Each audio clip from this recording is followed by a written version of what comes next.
অন্তরিক্ষের গল্প পাঠ চ্যানেলে আমরা আজ শুরু করছি হুমায়ূন আহমেদের লেখা মিসির আলি আনসলভড গল্প সংকলনের তৃতীয় গল্প। গল্পটির নাম সোনার মাছি। টেলিপোর্টেশন শব্দটার সঙ্গে আপনি পরিচিত? না। টেলিকিনেটিক্স শব্দটা শুনেছেন? না। টেলিপ্যাথি? হ্যাঁ, শুনেছি। যতদূর জানি এর মানে হচ্ছে মানসিকভাবে একজনের সঙ্গে আরেকজনের যোগাযোগ। মিসির আলি চায়ের কাপে চুমুক দিতে দিতে বললেন, ঠিকই শুনেছেন। ধারণা করা হয় যখন মানুষ ভাষা আবিষ্কার করেনি তখন তারা টেলিপ্যাথির মাধ্যমে যোগাযোগ করত। মানুষের কাছে ভাষা আসার পর টেলিপ্যাথিক ক্ষমতা নষ্ট হতে শুরু করে।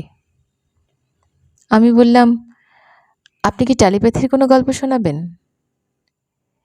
মিসির আলি বললেন, না, আমি একটা সোনার মাছির গল্প শোনাব।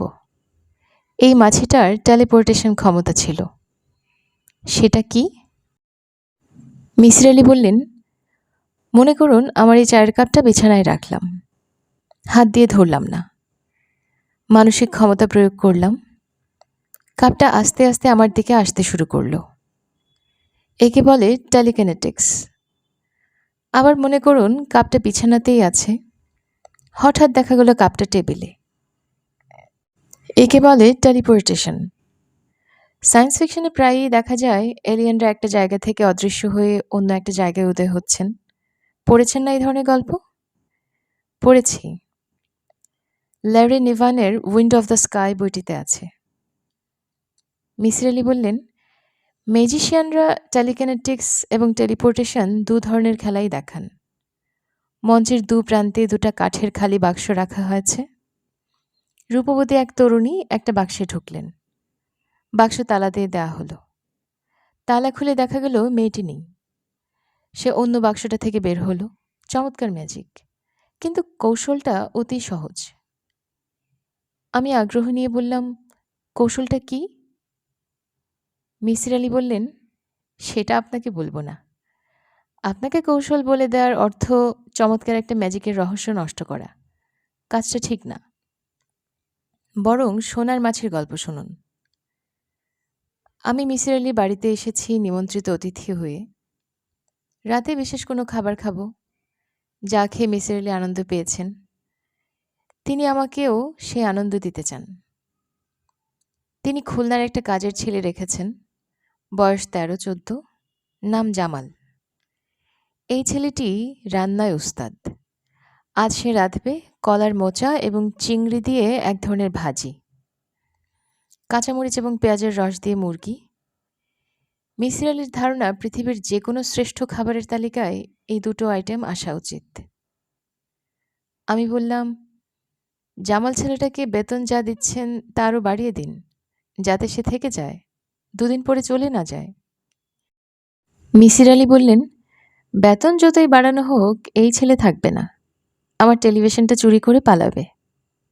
কিভাবে বুঝলেন? মিসির আলি বললেন, ওর দৃষ্টিতে চোর ভাব প্রবল। সে টেলিভিশনের দিকে তাকায় চোরের দৃষ্টিতে। টেলিভিশন প্রোগ্রাম দেখার প্রতি তার কোনো আগ্রহ নেই। বন্ধ টেলিভিশনটা সে প্রায়ই চোখ সরু করে দেখে। চুরি যদি নাও করে, বেতনও যদি বাড়ায়, তারপরেও সে বেশি দিন থাকবে না। কেন বলবো? বলুন। খুব ভালো যারা রাঁধুনি তারা রান্নার প্রশংসা শুনতে চায়। এই প্রশংসা তাদের মধ্যে ড্রাগের মতো কাজ করে। তবে একই লোকের প্রশংসা না, তারা নতুন নতুন মানুষের প্রশংসা শুনতে চায়। এজন্যই একবারের কাজ ছেড়ে অন্য বাড়িতে ঢোকে। ওর কথা থাক, গল্প শুরু করি। করুন। গল্পটা আমার না, আমার পিএইচডি থিসিসের গাইড প্রফেসর নেসার আলিংটনের। আমি বিস্মিত হয়ে বললাম, আপনার পিএইচডি ডিগ্রি আছে নাকি? হ্যাঁ। কোনোদিন তো বলতে শুনলাম না। মিসির আলি বললেন, ডিগ্রি বলে বেড়াবার তো কিছু না। পিএইচডি দামি কোনো ঘড়ি না যে হাতে পড়ে থাকবো সবাই দেখবে। আপনার নিজেরও তো পিএইচডি ডিগ্রি আছে, নামের আগে কখনো ব্যবহার করেছেন? আমি বললাম, করিনি, কিন্তু আমার এই বিষয়টা সবাই জানে, আপনারটা জানে না। না জানুক। আমার গাইড প্রফেসর নোলান আলিংটনের কথা দিয়ে শুরু করি। বেটে খাটো মানুষ, চমৎকার স্বাস্থ্য, হাসি খুশি স্বভাব। নেশা হচ্ছে কাঠের অদ্ভুত অদ্ভুত আসবাব বানানো। 3 কোণা টেবিল, যার 1 কোণা ঢালু। টেবিলে কিছু রাখলে গড়িয়ে পড়ে যায়। 45 ডিগ্রি বাঁকা বুকশেলফ, যার মাথায় খুঁটি বসানো। দূর থেকে দেখলে মনে হয় একটা মানুষ মাথায় হাত দিয়ে শুয়ে আছে। একটা চেয়ার বানিয়েছেন যার 2টো হাতল উল্টো দিকে। আমি একদিন বললাম, এই ধরনের অদ্ভুত ফার্নিচার কেন বানাচ্ছেন স্যার? তিনি বললেন, মানুষের মনের উপর চাপ সৃষ্টি করার জন্য এগুলো বানাই। মানুষের ব্রেন এমনভাবে তৈরি যে কনভেনশনের বাইরে যেতে চায় না। আমার চেষ্টা থাকে মানুষকে কনভেনশনের বাইরে নিয়ে যাওয়া। আমি বললাম, স্যার, চেয়ারে হাতল থাকে হাত রাখার জন্য, এটা প্রয়োজন। আপনি প্রয়োজনকে বাদ দেবেন কেন? স্যার বললেন, তুমি চেয়ারটায় বসো। আমি বসলাম। স্যার বললেন, হাত কোথায় রাখবে এই নিয়ে অস্বস্তি বোধ হচ্ছে না? জি, হচ্ছে। স্যার বললেন, চেয়ারটায় হাতল থাকলে তুমি চেয়ারে বসা মাত্র তোমার হাতের অস্তিত্ব ভুলে যেতে। এখন ভুলবে না।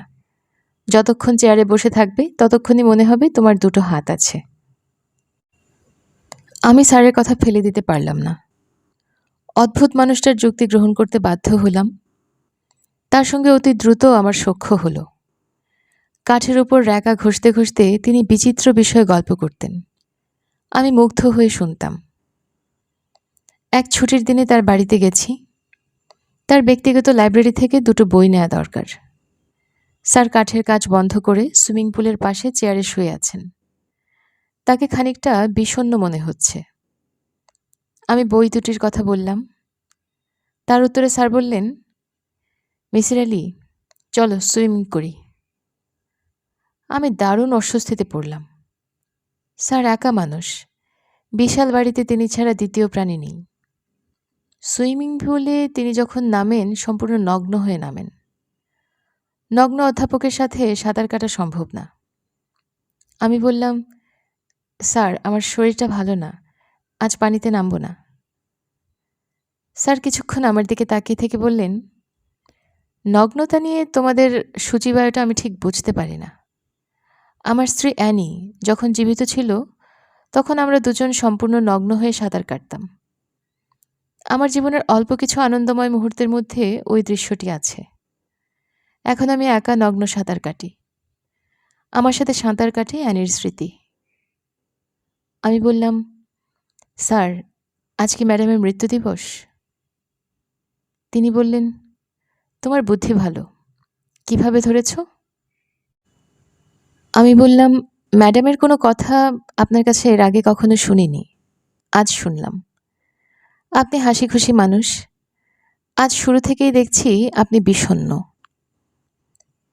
স্যার বললেন, মিসির আলি, আমার স্ত্রী ছিল নর্থ আমেরিকার সবচেয়ে রূপবতী মহিলা এবং নর্থ আমেরিকার সবচেয়ে বোকা মহিলা। ওই বোকা মহিলা আমাকে পাগলের মতো ভালোবাসত। বোকা বলেই হয়তো বাসত। বুদ্ধিমতীরা নিজেকে ভালোবাসে, অন্য কাউকে ভালোবাসতে পারে না, ভালোবাসার ভান করে। তুমি লাইব্রেরি ঘরে গিয়ে বসো, আমি সাঁতার কেটে আসছি। আজ তুমি আমার সঙ্গে লাঞ্চ করবে। পিৎজার অর্ডার দেওয়া আছে, পিৎজা চলে আসবে। পিৎজা অ্যানির অতি পছন্দের খাবার, আমার না। তবে আজকের দিনে নিয়ম করে আমি পিৎজা খাই। লাঞ্চ পর্ব শেষ হয়েছে। আমি স্যারের সঙ্গে লাইব্রেরি ঘরে বসে আছি। প্রয়োজনীয় 2টা বই আমার হাতে। বিদায় নিয়ে চলে আসতে পারি। আজকের এই বিশেষ দিনে বেচারাকে একা ফেলে যেতেও খারাপ লাগছে। কি করব বুঝতে পারছি না। স্যার বললেন, তোমার কাজ থাকলে চলে যাও, আমাকে কোম্পানি দেওয়ার জন্য বসে থাকতে হবে না। নিঃসঙ্গত সময় বিশেষে গুড কোম্পানি। আর যদি কাজ না থাকে তাহলে বসো, গল্প করি। অ্যানির বোকামির গল্প শুনবে? স্যার বলুন। অ্যানির প্রধান শখ ছিল আবর্জনা কেনা। তার শপিংয়ের আমি নাম দিয়েছিলাম গার্বেজ শপিং। এই বাড়ির বেসমেন্টের বিশাল জায়গা তার কেনা গার্বেজে ভর্তি। সময় করে একদিন দেখো, মজা পাবে। কি নেই সেখানে! বাচ্চাদের খেলনা, বাসন, কাচের পুতুল, তোয়ালে, সাবান। সাবান এবং তোয়ালের প্রতি তার ছিল অবসেশন। সাবান দেখলেই কিনবে। মুড়ো খুলে কিছুক্ষণ গন্ধ শুকবে, তারপর রেখে দেবে। তোয়ালের ভাঁজ খুলে কিছুক্ষণ মুখ চেপে রাখবে, তারপর সরিয়ে রাখবে। অ্যানিকে নিয়ে আমি প্রায়ই দেশের বাইরে ছুটি কাটাতে যেতাম। বিদেশের নদী, পর্বত, অরণ্য, সমুদ্র কোনো কিছুই তাকে আকর্ষণ করত না। সে ক্রেডিট কার্ড নিয়ে মহা আনন্দে দোকানে দোকানে ঘুরত। সেবার গিয়েছি ইন্দোনেশিয়ার বালিতে। আলাদা কটেজ নিয়েছি। সমুদ্রের পানিতে পা ডুবিয়ে বিয়ার খেয়ে সময় কাটাচ্ছি। অ্যানি ঘুরছে দোকানে দোকানে। তার সময় ভালো কাটছে। আমার নিজের সময়ও খারাপ কাটছে না। এক রাতে সে উত্তেজিত গলায় বলল, আজ একটা অদ্ভুত জিনিস কিনেছি, দেখবে? আমি বললাম, না, তুমি কিনতে থাকো। প্যাকেট করে সব দেশে পাঠাও, একসঙ্গে দেখব। এটা একটু দেখো, একটা সোনার মাছি। আমি বললাম, সোনার মাছিটা দিয়ে কি করবে? লকেটের মতো গলায় ঝুলাবে? মাছির মতো নোংরা একটা পতঙ্গ গলায় ঝুলিয়ে রাখার কোনো মানে হয় না। অ্যানি বলল, জিনিসটা আগে দেখো, তারপর জ্ঞানী জ্ঞানী কথা বলো। আমি জিনিসটা দেখলাম। অ্যাম্বারের একটা খণ্ড, সিগারেটের প্যাকেটের চেয়ে সামান্য বড়। সেখানে সোনালি রঙের একটা মাছি আটকা পড়ে আছে। অ্যাম্বারের নিজের রঙও সোনালি। সূর্যের আলো তার গায়ে পড়লে সে ঝলমল করে ওঠে। মাছিটাও চিকমিক করতে থাকে। অ্যানি মুগ্ধ গলায় বলল, সুন্দর না? আমি বললাম, জিনিসটা নকল। অ্যানি আহত গলায় বলল, মাছিটা নকল? আমি বললাম, মাছি নকল না, অ্যাম্বারটা নকল। চাইনিজরা নকল অ্যাম্বার তৈরি করে তার ভেতর কীটপতঙ্গ ভরে আসল বলে বোকা টুরিস্টদের কাছে বিক্রি করে। আসল অ্যাম্বারের গুরুত্ব তুমি জানো না, আমি জানি। পৃথিবীর প্রাচীন ফসিলগুলোর বড় অংশ হল অ্যাম্বারে আটকা পড়া কীটপতঙ্গ। বিজ্ঞানীদের কাছে অ্যাম্বার ফসিল অনেক বড় ব্যাপার। অ্যানি বলল, অ্যাম্বার কি? আমি বললাম, এক ধরনের গাছের কষ, জমাট বেঁধে শক্ত হয়ে যায়। পৃথিবীর প্রাচীন সব সভ্যতাতেই অ্যাম্বারের গয়নার নিদর্শন পাওয়া যায়। আলেকজান্ডার দ্য গ্রেটকে চীন সম্রাট অ্যাম্বারের তৈরি একটা রথ উপহার দিয়েছিলেন। অ্যানি বলল, জ্ঞানের কথা রাখো, জিনিসটা সুন্দর কিনা বলো।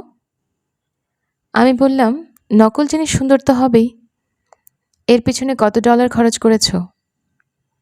সেটা বলবো না, তুমি রাগ করবে। অ্যানি অ্যাম্বারের টুকরা গালে লাগিয়ে হাসি মুখে বসে রইল। মিসির আলি, আমি তোমাকে বলেছি না আমার স্ত্রী নর্থ আমেরিকার সবচেয়ে রূপবতী মহিলা? জি স্যার, বলেছেন। ওই রাতে তাকে দেখে আমার মনে হলো সে শুধু নর্থ আমেরিকা না, এই গ্রহের সবচেয়ে রূপবতী তরুণী। কবি হোমার তাকে দেখলে আরেকটি মহাকাব্য অবশ্যই লিখতেন। আমি কোনো কবি না, আমি সামান্য সাইকোলজিস্ট। আমি অ্যানির হাত ধরে বললাম, আই লাভ ইউ। অ্যানি বলল, I love my golden fly. আমি সামান্য চমকালাম। আমেরিকান কালচারে স্বামী আই লাভ ইউ বলার সঙ্গে সঙ্গে স্ত্রীকেও আই লাভ ইউ বলতে হয়।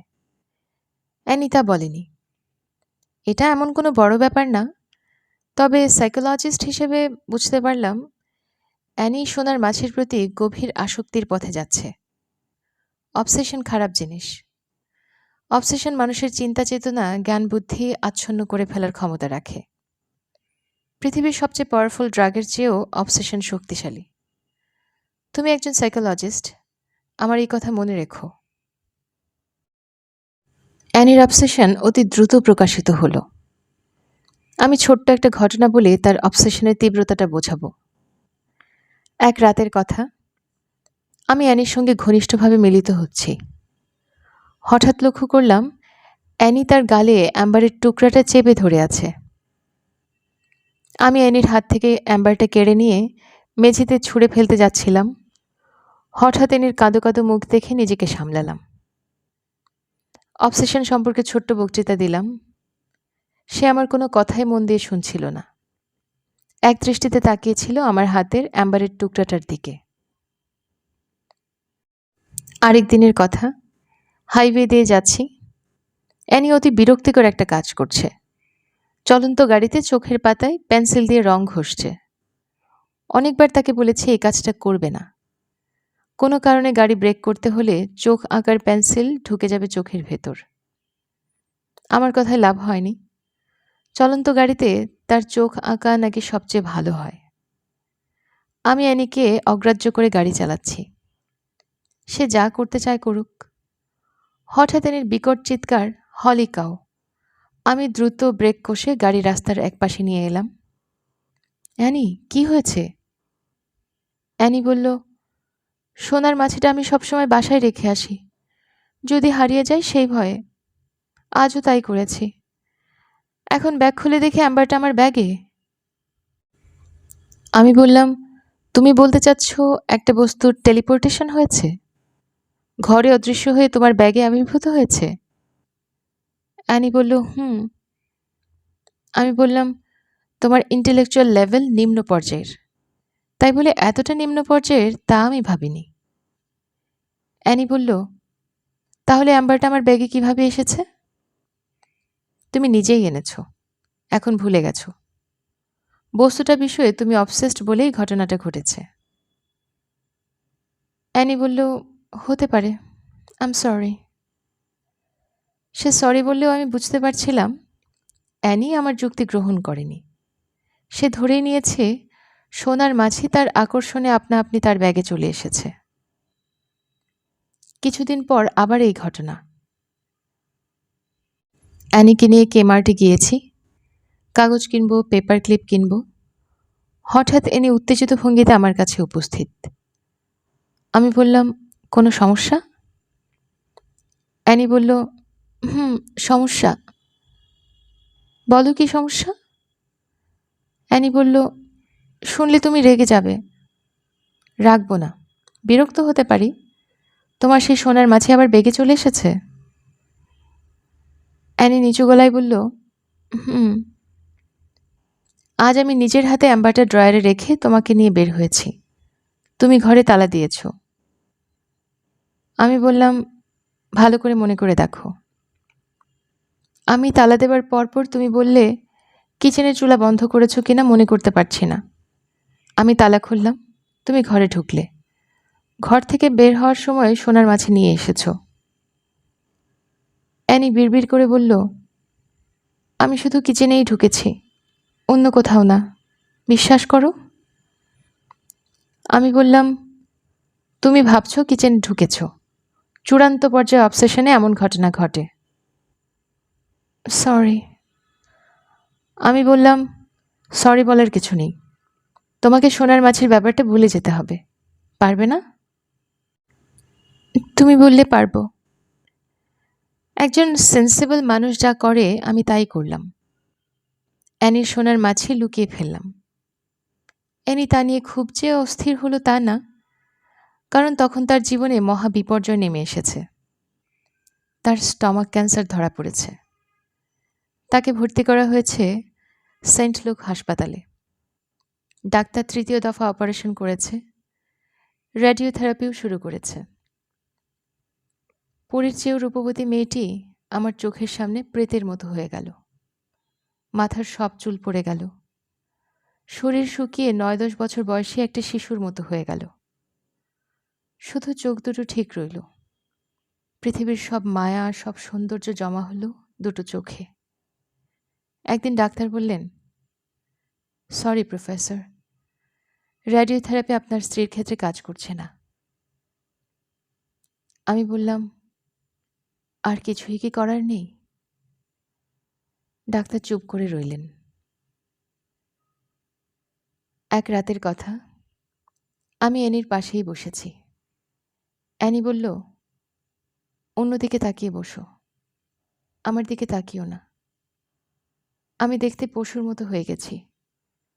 একটা নোংরা পশুর দিকে তাকিয়ে থাকার কিছু নেই। তুমি যখন জ্ঞানের কথা বলতে আমি খুব বিরক্ত হতাম। আজ একটা জ্ঞানের কথা বলো। আমি বললাম, বিজ্ঞান বলছে মহাবিশ্বের এন্ট্রপি বাড়ছে, তাই নিয়ম। বাড়তে বাড়তে এন্ট্রপি তার শেষ সীমায় পৌঁছবে। পুরো ইউনিভার্সের মৃত্যু হবে। তোমার জন্য আমার ভালোবাসা সেদিনও থাকবে। তুমি নোংরা পশু হয়ে যাও কিংবা সরীসৃপ হয়ে যাও, তাতে কিছু যায় আসে না। অ্যানি আমার হাতে মাথা রেখে অনেকক্ষণ কাঁদল। তারপর বলল, কিছুক্ষণের জন্য আমার সোনার মাছিটাকে কি আমার কাছে দেবে? আমি একটু আদর করে তোমার কাছে ফেরত দেব। কোনো দিন চাইব না, প্রমিস। আমি স্তব্ধ হয়ে বসে রইলাম, কারণ অ্যাম্বার খণ্ডটা আমার কাছে নেই। নিতান্তই মূর্খের মতো আমি ফেলে দিয়েছিলাম হাডসন নদীতে। আমি নিশ্চিত জানতাম ঘরে কোথাও লুকিয়ে রাখলে অ্যানি কোনো না কোনোভাবে খুঁজে বের করবে। তার অবসেশন সে শেষ সীমায় নিয়ে যাবে। এখন আমি কি করব? মৃত্যু পথযাত্রীকে কি বলবো? আমি কিছুই বললাম না। মাথা নিচু করে বাসায় ফিরলাম। তার একদিন পর হাসপাতাল থেকে টেলিফোন এলো, অ্যানির অবস্থা ভালো না, তুমি চলে এসো, সে তোমাকে খুব চাইছে। আমি হাসপাতালে ছুটে গেলাম। অ্যানিকে দেখে চমকালাম। হঠাৎ করে তাকে সুন্দর লাগছে। গালের চামড়ায় গোলাপি আভা। আমাকে দেখে সে কিশোরীদের মিষ্টি গলায় বলল, থ্যাংক ইউ। আমি বললাম, থ্যাঙ্কস কেন? অ্যানি বলল, আমি যখন ঘুমাচ্ছিলাম তখন তুমি আমাকে না জাগিয়ে সোনার মাছিটা আমার হাতে ধরিয়ে দিয়েছ, এই জন্য ধন্যবাদ।